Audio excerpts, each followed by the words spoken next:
पन्नगे च सुरेन्द्रे च कौशिके पाद संस्पृशि निर्विशेष मनस्काय श्री वीरस्वामिने नमः। आरहत वाङ्मय में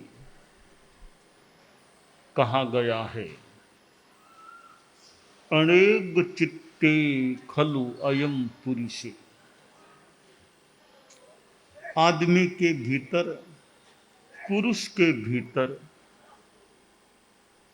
अनेक वृत्तियां होती हैं और वृत्तियों से प्रवृत्तियां भी हो सकती हैं। एक है वृत्ति, एक है प्रवृत्ति और एक है निवृत्ति। तीन शब्द हो जाते हैं, वृत्ति, प्रवृत्ति, निवृत्ति।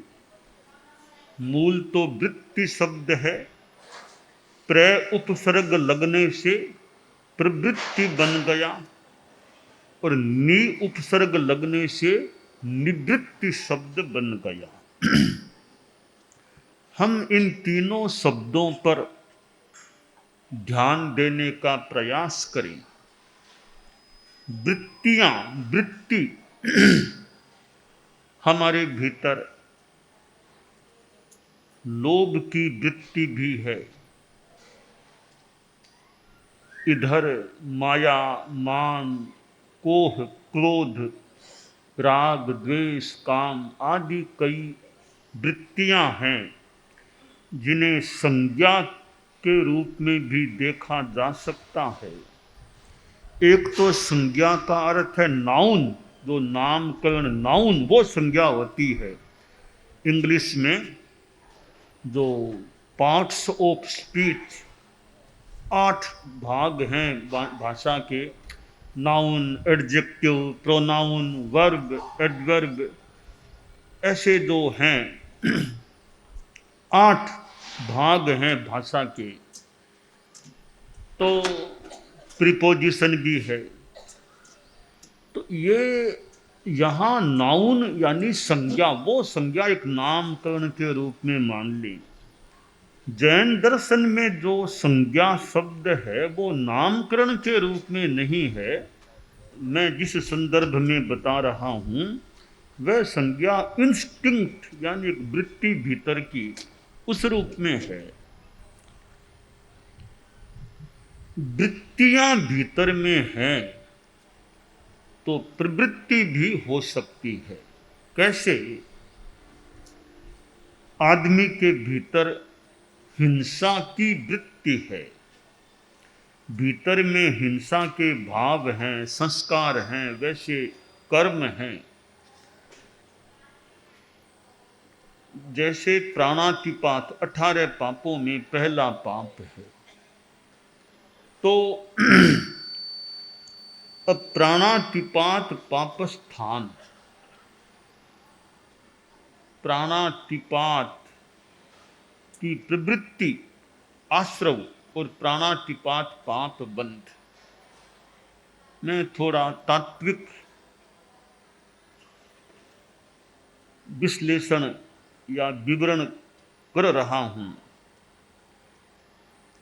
हमारे बहुश्रुत परिषद के मुनिश्री भी हैं और मुनि दिनेश जी भी हैं। तो खैर इनके लिए तो संभवतः कोई इतनी खास बात न भी हो, याद हो तो स्मरणा हो जाए, कहीं कोई याद में कमी हो तो जानकारी हो जाए, और कुछ विश्लेषण भी हो तो अपेक्षित हो तो हो सकता है। तो 3 शब्द हमें ये झीणी चर्चा में भी मिलते हैं। जिन कर्मरा उदयती है, जिस कर्म के उदय से आदमी, प्राणी किसी के प्राणों का हरण करता है, हिंसा करता है, जिस कर्म के उदय से, वो कर्म है प्राणातिपात पापस्थान। और उस कर्म के उदय से जो प्रवृत्ति करता है मारने की, वह प्राणातिपात आश्रव, प्राणातिपात क्रिया, प्राणातिपात प्रवृत्ति। अब जो हिंसा कर रहा है उससे फिर जो पाप कर्म का बंध हो रहा है वो है पाप कर्म का बंध। तो भूत, वर्तमान और भविष्य, इन तीनों कालों का संबंध प्राणातिपात के साथ है। तो मैंने कहा वृत्ति और प्रवृत्ति, तो पहले से भीतर में वो हिंसा की वृत्ति है, तो फिर वह हिंसा की प्रवृत्ति हो जाती है। एक आदमी युद्ध में लड़ता है, युद्ध शुरू होता है, समरांगण में दोनों ओर के योद्धा लड़ते हैं। तो समरांगण में तो युद्ध बाद में लड़ा जाता है, पहले आदमी के दिमाग में, भावों में वो युद्ध मानो शुरू होता है, फिर उसकी प्रवृत्ति समरांगण में हो जाती है। तो प्रवृत्ति के मूल में, प्रवृत्ति के आधार के रूप में, बेस के रूप में वृत्ति होती है। अब ये प्राणातिपात पापस्थान, फिर वो अतीत का हो गया। प्राणातिपात क्रिया वो वर्तमान की है। प्राणातिपात पाप का बंध फिर वो आगे कभी फल देने वाला हो सकता है। तो तीन हो जाते हैं, भूत, वर्तमान और भविष्य। इसी प्रकार मृषावाद के बारे में, इसी प्रकार अदत्ता दान के बारे में तीन तीन यूं प्रकार ये किए जा सकते हैं, जो हमें झीणी चर्चा में भी उपलब्ध होते हैं। मैंने जो कहा वृत्ति, प्रवृत्ति और निवृत्ति, तो वृत्ति हमारे भीतर में खराब रूप में भी है, दुर्वृत्ति भी है, तो सुवृत्ति के रूप में भी हमारे भीतर में अच्छे भाव भी होते हैं। जैसे ये हिंसा की वृत्ति, इसे दुर्वृत्ति कह सकते हैं। तो भीतर में अहिंसा की चेतना है, वह सुवृत्ति है। आक्रोश की वृत्ति दुर्वृत्ति है, तो शांति या क्षमा की जो वृत्ति है वो सुवृत्ति है। तो भीतर में ये वृत्तियां हैं, दुर्वृत्तियां हैं, और हम सुवृत्तियों के रूप में भी जानने का प्रयास कर सकते हैं कि दोनों ओपोजिट, जैसे आक्रोश की वृत्ति दुर्वृत्ति, तो ओपोजिट में क्षमा की वृत्ति सुवृत्ति, अहंकार की वृत्ति दुर्वृत्ति, तो मृदुता की वृत्ति सुवृत्ति, ये माया छलना की वृत्ति दुर्वृत्ति, तो सरलता रिजुता की वृत्ति सुवृत्ति, लोभ की वृत्ति दुर्वृत्ति, संतोष की वृत्ति सुवृत्ति। यूं हम वृत्तियों को दुर्वृत्तियों के रूप में भी और सुवृत्तियों के रूप में भी संभवतः देख सकते हैं, जान सकते हैं। आदमी अनेक चित्त वाला होता है, पुरुष अनेक चित्तों वाला। अनेक चित्त कैसे होते हैं कि आदमी के व्यवहार में, भावों में परिवर्तन भी हो जाता है। सवेरे कोई विचार था, शाम तक विचार चेंज हो गया, बदल गया। सवेरे कहा था कि मैं तुमको ये चीज दे दूंगा, शाम को गया लेने के लिए, शाम में तो नहीं दे सकता, नहीं दे सकता। परिस्थितियां, विचार बदल सकते हैं। तो अनेक चित्त वाला, सुबह आदमी शांति में बैठा था, शाम को देखा झगड़ा करने लग गया। तो चित्त यानी चेतना की स्थिति, वृत्ति भी बदल गई। सुबह शांति की वृत्ति थी, शाम को झगड़े की वृत्ति, वो प्रवृत्ति के रूप में सामने आ गई। तो हमारे ये अशुभ योग होते हैं। अशुभ योग तो ऊपर की चीज है, योगों को अशुभ बनाने वाला है कौन? यह मोहनीय कर्म के संस्कार भाव हैं, मोहनीय का उदय भाव, अउदय भाव, उदय भाव वो हमारे भीतर ऐसी वृत्तियों को, जो भीतर में भाव है उदय का भाव, उससे योग अशुभ बन जाते हैं। उजला ने मेला कया जोग, मोह करम संजोग बिजोग। योग उजले शुभ कैसे बनते हैं, निर्मल कैसे बनते हैं, योग हमारे मेला मलिन कैसे बनते हैं। योग यानी मन वचन काय की प्रवृत्ति। तो इसमें भी यह मोहनीय क्रम का उदय जुड़ता है तो योग मलिन हो जाते हैं। मोहनीय क्रम अलग रहता है, उदय दूर रहता है, तो योग हमारे निर्मल बन सकते हैं। हमारे बहुश्रुत परिषद के मुनिवर हैं, तो एक बात और थोड़ी सी गहरी भी रखना चाहूंगा कि यह जो कहा गया है, उजला ने मेला कया जोग, मोह करम संजोग बिजोग, हमारे मन वचन काज ये 3 योग हैं।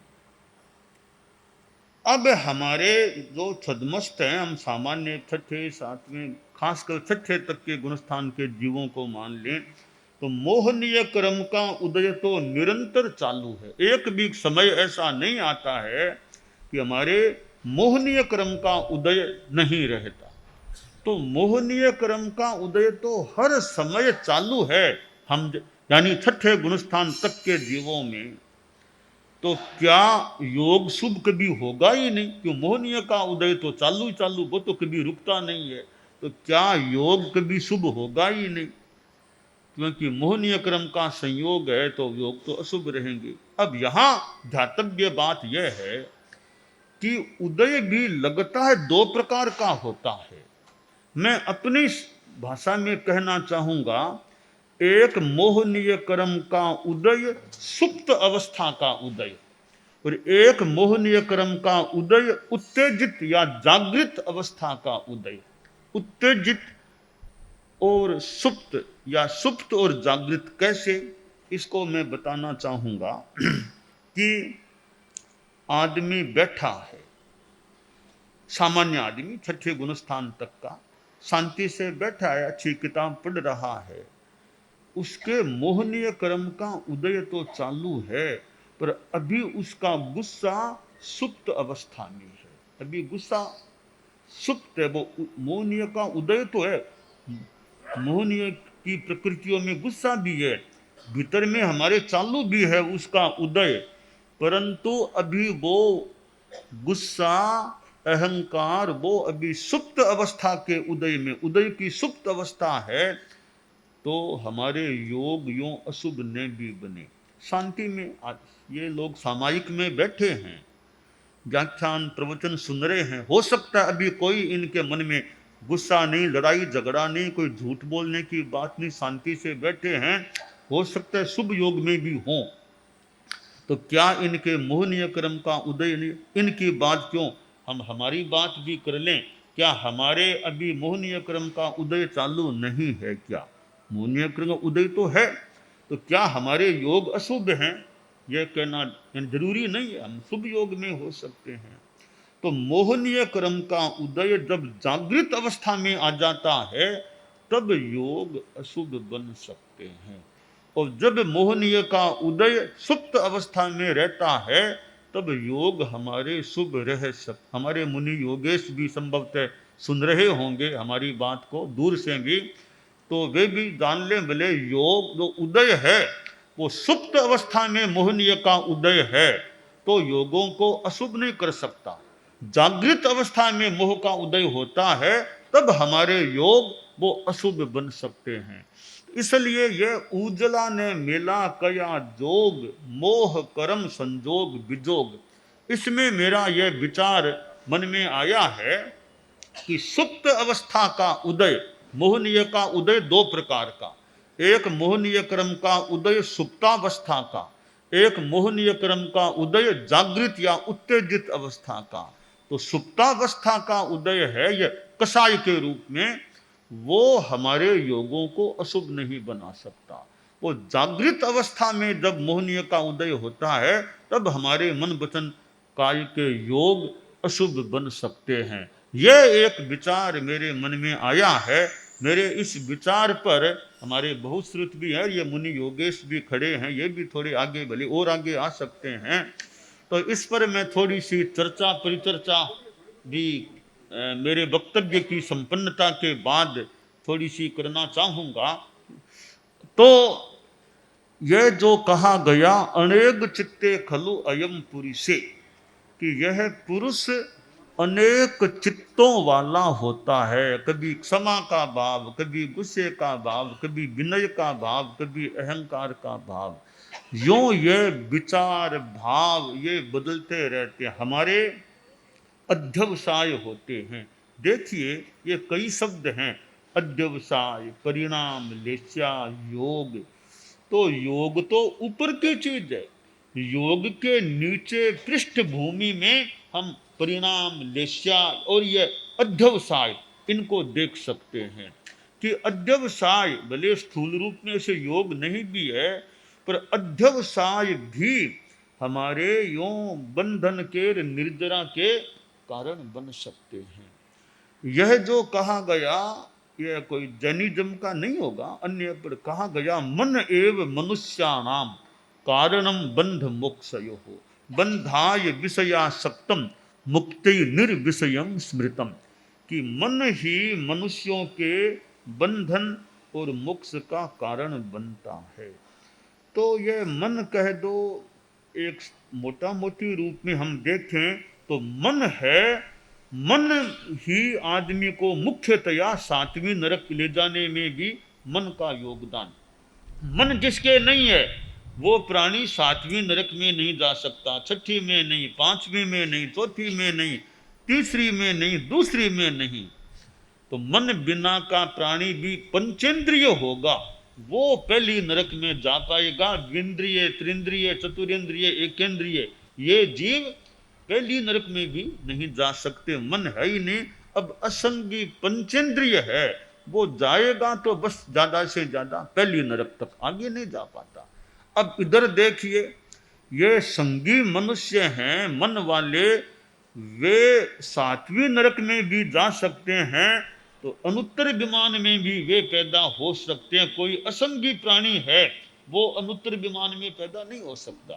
तो यह मन एव मनुष्याणाम कारणम बंध मोक्ष, इस संदर्भ में देखें कि मन वाले प्राणी या मन है वो बंधन का भी बड़ा कारण है और मुक्ति का भी कारण।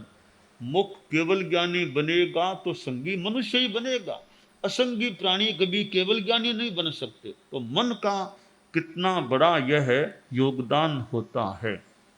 तो मन के परिणाम अच्छे आ गए हैं, बहुत निर्मल, बहुत अच्छे भाव, अध्यवसाय, परिणाम, मन के भाव, तो कर्मों की महान निर्जरा हो सकती है। अब मन के परिणाम खराब आ गए तो महान बंध। ये तंदुल मत्स्य की बात, थोड़ी तात्विक चर्चा में मैं जा रहा हूं। तो तंदुल मत्स्य है, छोटा सा प्राणी है, वो सातवीं नरक में जाने लायक कर्म का बंध करता है। किस वो कोई कितना मारता है, छोटा सा बेचारा जीव है। परिणाम या मन के भाव कह दें ऐसे होते हैं, सातवीं नरक में जाने योग्य कर्मों के लायक वो बन सकता है। तो नरक सातवीं जावे जिरे, सातवीं नरक में जा सकता है। यह सारा क्यों? ये मन के मलिनता या फिर भाव कह दें अध्यवसाय, इनके कारण यह सारा होता है।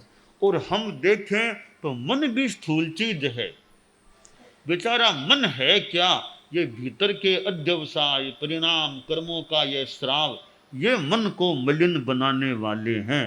तो मन तो एक तरह का कैनवास है, पट है, कैनवास। इसको भीतर के वो अध्यवसाय वो वैसे चित्र ला देते हैं चित्रपट पर। वो चित्रपट में बेचारे में है क्या? वो तो प्रक्रिया से चित्र सिनेमा देखते हैं, पर्दे पर चित्र आ रहे हैं, तो पर्दे में कौन सी करामात है? वो तो दिखाने वाले सिनेमा दिखा रहे हैं। इसी तरह मन बेचारा बहुत ज़्यादा कोई खराब नहीं है, ये मूल खराब करने वाले हमारे मोहनीय क्रम के सारे, तो श्राव कह दें, अध्यवसाय कह दें, भाव कह दें, वो खराब, तो मन को बेचारे को ज़्यादा खराब क्यों कहें? मन में क्या ताकत है, मन में क्या अच्छाई है? बस ये मोहनीय क्रम है, वो खराब करने वाला मोहनीय क्रम शांत है, वो ऐसे अक्रिय है, तो हमारे भाव शुद्ध भी हो सकते हैं।